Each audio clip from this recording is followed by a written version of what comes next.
Hello, this is Hound4004 and welcome to Minecraft News. I will go over leaks and reveals from the Minecraft devs, and everything I will go over today will be in the description below in categories.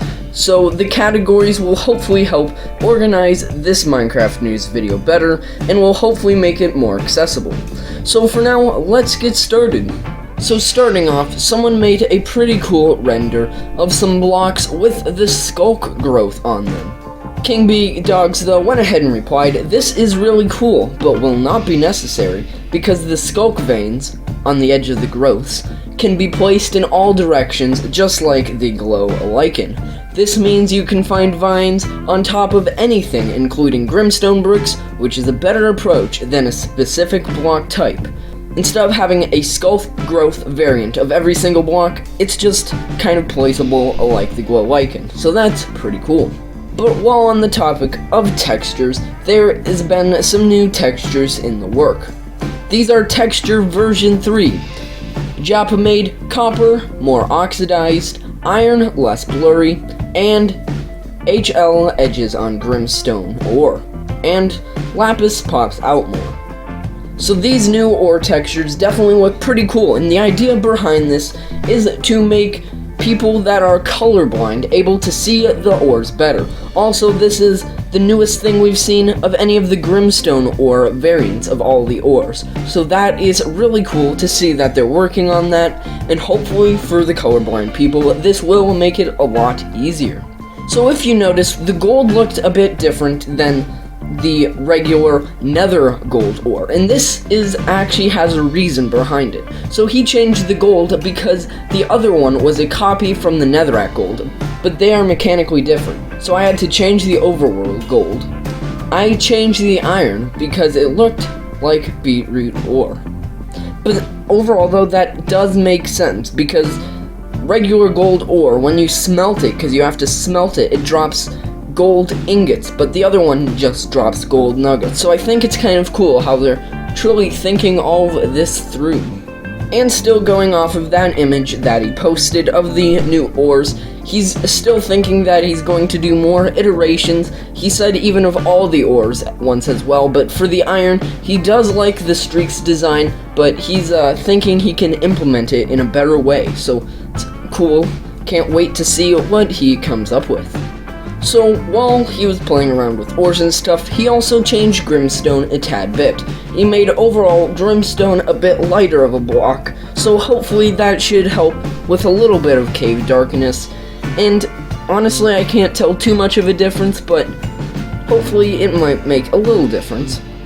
So now on to generation. There's something from Henrik saying, "Oh yeah, I forgot to mention, if the deep underground seems a bit barren in places, that's because the old cave caverns aren't generating below 0 yet. This will be fixed in a future snapshot." So none of the regular caves could generate in the Grimstone, so hopefully they can get that fixed pretty soon. So with no doubt, the popularity of ice caves has definitely gone up. People do want to see another cave type in this Caves and Cliffs update, and ice cave seems to be the most popular one. Unfortunate news, however, regarding that is, this looks awesome, but right now they need to finish the content that they have before they can think about other biomes.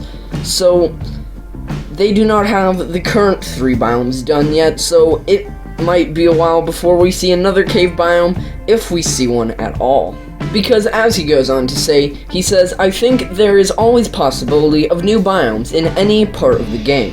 While this is a cave update, doesn't mean that we won't never touch the caves again." So they will touch the caves again, it's kind of a given, but right now, there just simply might not be enough time to implement every single thing that they can think of and the community can think of in one update.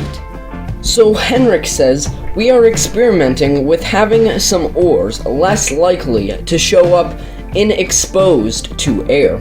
This means that you may have a reason to go cave diving at deep levels." So that's kind of cool, how they're maybe making the underwater cave a main part of mining.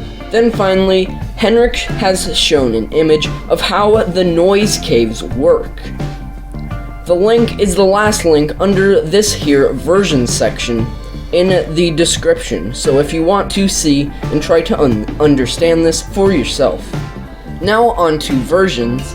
Before starting Bedrock 1.17, the 1.16 so-and-so update is probably going to be a parity update. So now this is not confirmed, but David does go ahead and say that they are definitely on our parity list. And some versions shown now are also going to be thrown off of the launcher.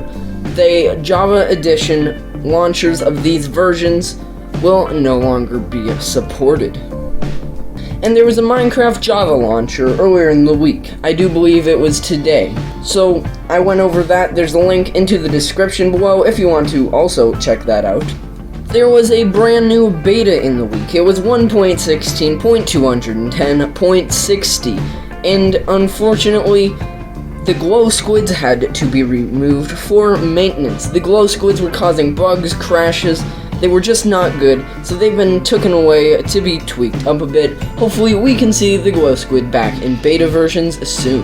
Also, Minecraft Snapshot 21W07A has released this past week, which introduced more stuff to the cave generation, a whole new stone type and new ore textures. I made a video earlier in the week, and it's in the description under the versions category if you want to check it out for yourself. Now, since this is a Minecraft news video, I thought it'd be appropriate to include the block of the week, which is, I guess, last week's block of the week, but none other. Here's the block of the week.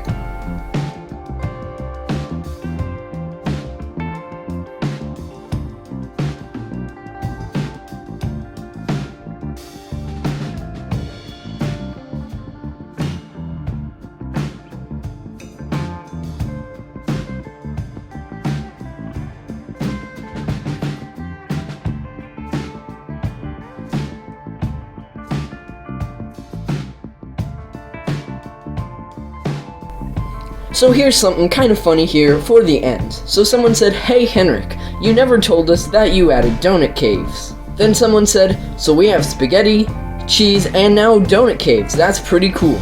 And Henrik did not want us to forget about the pancake caves.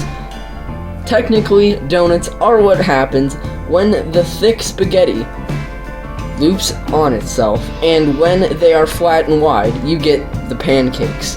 Coding this stuff makes me hungry. But that is everything for today's Minecraft news video. I hope this was helpful, and I hope you enjoyed. And for now, this is Hound 4004 saying goodbye.